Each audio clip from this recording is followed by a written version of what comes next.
Welcome to the channel Exam Proof always with you. Today we'll see challenges to and the restoration of the Congress system.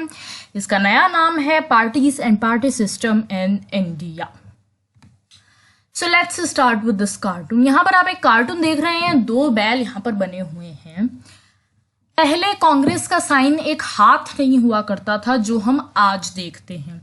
पुराना कांग्रेस का sign था ये दो बैल. अब यहाँ पर आप साइड में देख रहे हैं 1 ईयर लिखा हुआ है. जब इंडिपेंडेंस हो गई उसके बाद जो पहले साल से जो कांग्रेस चल रही थी वो बड़ी ही फ्रेंडली तरीके से चल रही थी. सब लोग बहुत खुश थे कांग्रेस के अंदर रह करके. 9 साल हुए तो थोड़ी बहुत दरार पड़ने लग गई कांग्रेस में. 17 साल में तो दरार बहुत ज्यादा गहरी हो गई. और जब 22 साल हुए तो दो कांग्रेस के फैक्शंस आपस में भिड़ चुके थे. ठीक है, क्या था कि कांग्रेस दो सेक्शंस में बट गई थी, फैक्शंस में बट गई थी. कांग्रेस आर जो कि इंदिरा गांधी लीड कर रही थी और कांग्रेस ओ यानी कि जो पुराने सीनियर कुछ लोग थे जो इंदिरा गांधी से परेशान हो गए थे बाद में, Morarji Desai and the other party, वो लोग क्या है वो कांग्रेस ओ में चले गए. तो इस तरह से ये भिड़ गए थे. ये सारी कहानी हम इसी चैप्टर में देखेंगे. Okay, so let's start with it. देखो अब हुआ क्या. अब यहां पर क्या होता है, देखो अभी तक हमने 3 जो चैप्टर्स हैं उसमें प्राइम मिनिस्टर नेहरू के बारे में पढ़ा है कि किस तरह से उन्होंने कंट्री को लीड किया था, है ना. यहां क्या होता है कि अब क्या है, पंडित नेहरू मर चुके हैं मई 1964 के अंदर. और अब ये समझ नहीं आता, मतलब लोगों को लगता है पता नहीं अगला प्राइम मिनिस्टर कौन बनेगा नेहरू के बाद. लेकिन इससे भी बड़ा जो क्वेश्चन होता है वो ये होता है कि नेहरू के बाद अब क्या. क्योंकि देखो इंडिया उस वक्त, आज तो एक एस्टैब्लिश्ड डेमोक्रेसी है, मतलब कोई लीडर हट भी जाए तो हमें पता है हमारे यहाँ डेमोक्रेसी रहेगी. लेकिन इंडिया उस वक्त ऐसी सिचुएशंस में था, ऐसी सर्कमस्टांसेस में था जब बाहर की कई सारी कंट्रीज में थोड़े टाइम की डेमोक्रेसी के बाद दूसरे रूल्स आ गए थे. मतलब डेमोक्रेसी वो लोग मेंटेन नहीं कर पाए थे. अब लोगों को ये डर लग रहा था कि क्या इंडिया में नेहरू के बाद भी डेमोक्रेसी रहेगी कि नहीं. तो ये बड़ा ही कुछ अजीब सा हो रहा था और ये डर लग रहा था कि कहीं आर्मी ना आ जाए.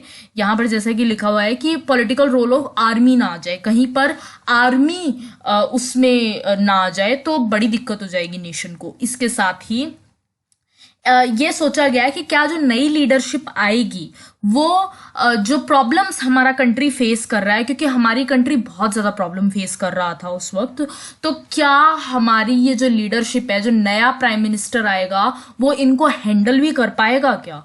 तो इस 1960 के जो डिकेड को, ये जो 10 साल है 1960 के बाद वाले, इसको डेंजरस डिकेड कहा गया है. क्योंकि यहाँ पर क्या हो रहा था यार कि बहुत ज़्यादा गरीबी हो रही थी और इनइक्वालिटी थी, कम्युनल और रीजनल डिविजन्स थे, यानी कि हिंदू और मुस्लिम्स में बहुत ज़्यादा दंगे फसाद हो रहे थे और रीजनली भी लोग थोड़ा इनइक्वल रहते थे. देन गरीब अमीर की खाई बहुत बड़ी थी और बहुत ज़्यादा गरीबी थी. और ऐसा डर लग रहा था कि क्या हमारी कंट्री में डेमोक्रेसी चलेगी भी, या क्या पता हमारी कंट्री टूट ही जाए, मतलब इंडिया जो है वो टूट ही जाए इन सब सिचुएशंस में. Let's see now the next from Nehru to Shastri. देखो हुआ क्या, सब लोग तो ये सोच रहे थे और इतना क्योर्स मचा हुआ था और ये सब कुछ था, लेकिन मजे की बात ये है कि बड़ी ही इजीली पंडित नेहरू के बाद लाल बहादुर शास्त्री को यहाँ पर प्राइम मिनिस्टर बना दिया गया था. जो के कामराज हैं उस वक्त के जो कांग्रेस प्रेसिडेंट थे, उन्होंने काफी सारे अपने जो पार्टी लीडर्स हैं और कांग्रेस एमपीज हैं उनसे पूछा कि बताओ भाई क्या किया जाए. तो सभी ने, मतलब यूनानिमसली, यानी कि कहने का है कि सभी लोगों ने लाल बहादुर शास्त्री जी को ही रेकमेंड किया. मतलब कि उन्हीं के फेवर में सभी कांग्रेस के लोगों ने कहा कि नहीं जी, लाल बहादुर शास्त्री को ही हमारे कंट्री का प्राइम मिनिस्टर बनना चाहिए. फाइनली लाल बहादुर शास्त्री को ही प्राइम मिनिस्टर बना दिया जाता है।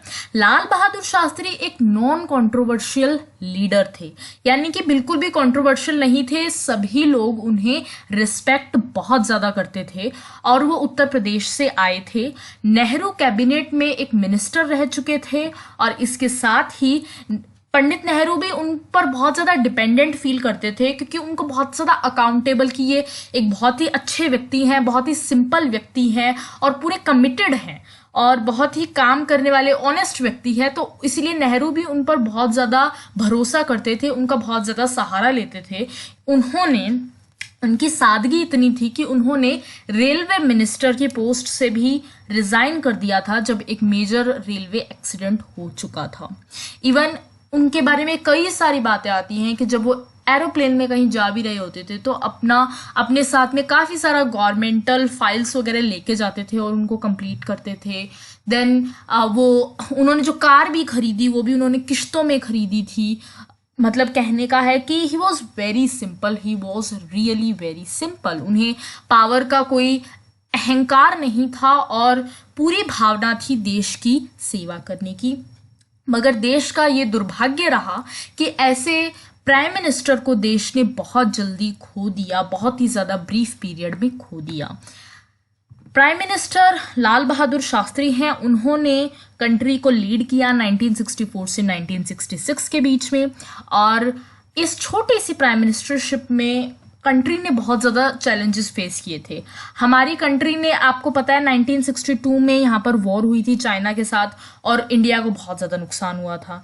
इसके साथ ही इंडिया उस चीज़ से रिकवरी कर रहा था कि बहुत ज़्यादा फेल्ड मॉनसून्स हो गए, यानी कि बारिशें नहीं हो रही, फूड क्राइसिस हो गए, खाने को अनाज नहीं मिल रहा है और सूखा पड़ गया, तो बहुत दिक्कत आ रही थी। इसके साथ ही पाकिस्तान ने क्या सोचा, मौका अच्छा है, वॉर कर दो, इनके साथ लड़ाई संग्राम कर दो, दंगे फसाद कर दो। तो 1965 में पाकिस्तान ने वॉर लॉन्च कर दी थी इंडिया के ऊपर।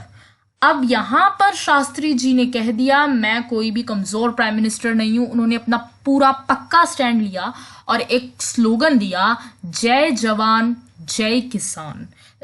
ये एक बहुत ही पॉपुलर स्लोगन है कि जो जवान हैं और जो किसान हैं इस वक्त उन्हीं का सबसे ज़्यादा रोल उन्होंने प्ले करना था और इसी वजह से उन्होंने स्लोगन दिया जय जवान जय किसान का।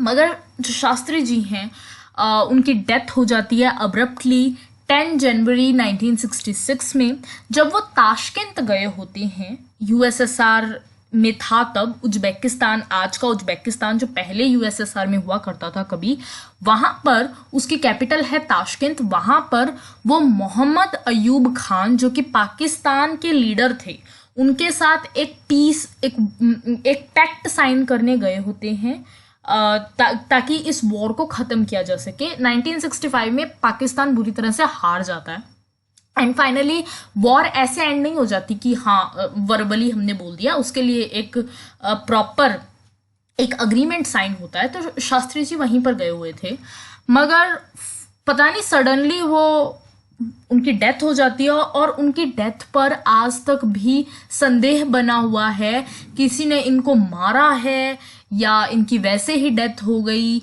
मर्डर था, असैसिनेशन था या क्या था, किसी को नहीं पता।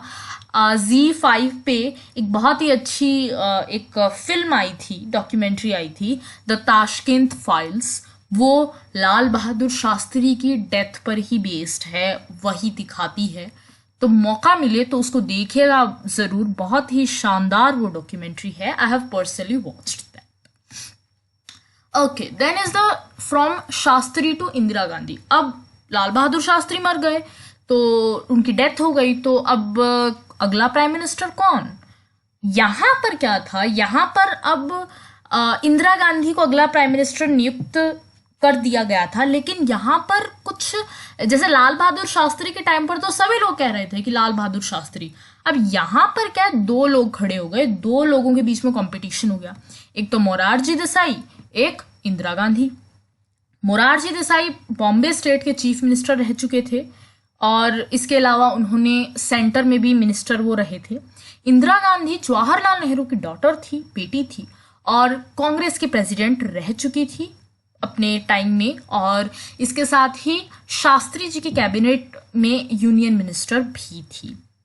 लेकिन अब मोरारजी देसाई और इंदिरा गांधी में से कौन बनेगा प्राइम मिनिस्टर, ये इतना ज्यादा क्लियर नहीं था। तो फाइनली ये सोचा गया कि चलो एक काम करते हैं, ये जितने भी कांग्रेस के मेंबर ऑफ पार्लियामेंट हैं, ये लोग बैलेट पेपर में, सीक्रेट बैलेट में अपना अपना मत डालेंगे कि वो किसको, इंदिरा गांधी को बनाना चाहते हैं प्राइम मिनिस्टर या मोरारजी देसाई को।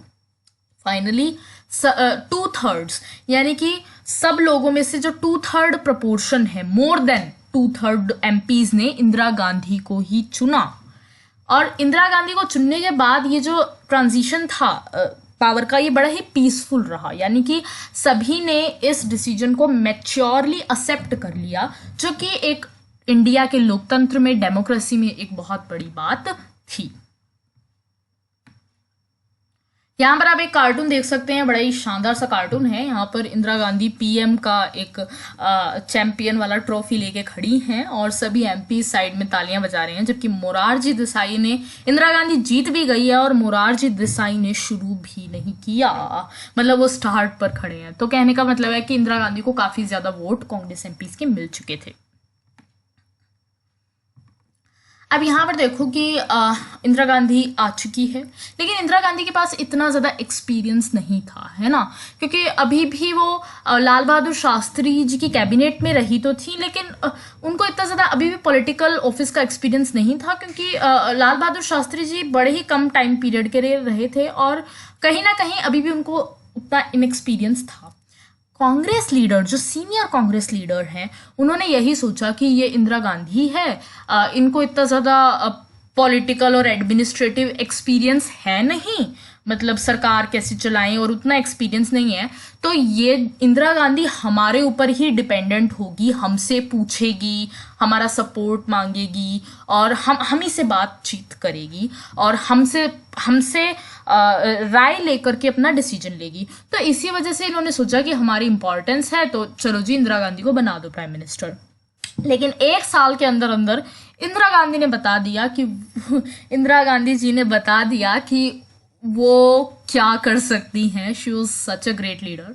तो उन्होंने बता दिया था, will see in the coming, जो ये इसके सेक्शंस हैं, हम यहाँ पर देखेंगे कि क्या उन्होंने सीनियर कांग्रेस लीडर्स ने सोचा था कि ये इनएक्सपीरियंस है इसको, और क्या वो उन्होंने बाद में किस तरह से लीड किया। इवन अखबारों में उस वक्त शुरू में इनको गूंगी गुड़िया के नाम से सरकास्टिकली लोग कहते थे कि ये तो गूंगी गुड़िया है, और फिर गूंगी गुड़िया ने ऐसा कुछ किया जो आप अगले 2 चैप्टर्स में देख ही सकेंगी। ओके, सो लेकिन इस वक्त की प्रॉब्लम्स बहुत ज़्यादा हो गई थी और फाइनली लेकिन उन्होंने अपनी लीडरशिप स्किल्स दिखाई। Will see next. 4th general elections 1967, context of the elections. देखो अब यहाँ पर क्या है कि आई फील कि मुझे ऐसा लगता है कि मुझे आपको इसे नेक्स्ट पार्ट में समझाना चाहिए, क्योंकि एक लिंक बन जाएगा, अदरवाइज हो सकता है आप ये वाला जो पोर्शन है इसको कट कर जाएं नेक्स्ट पार्ट के लिए। Okay, so I will explain it in the next part and let's end it, and if you liked, hit the like button, subscribe the channel। अगर आपको पूरे चैप्टर का एक्सप्लेनेशन चाहिए तो डिस्क्रिप्शन बॉक्स में जो लिंक है उस पर क्लिक कीजिएगा। Thanks for watching it.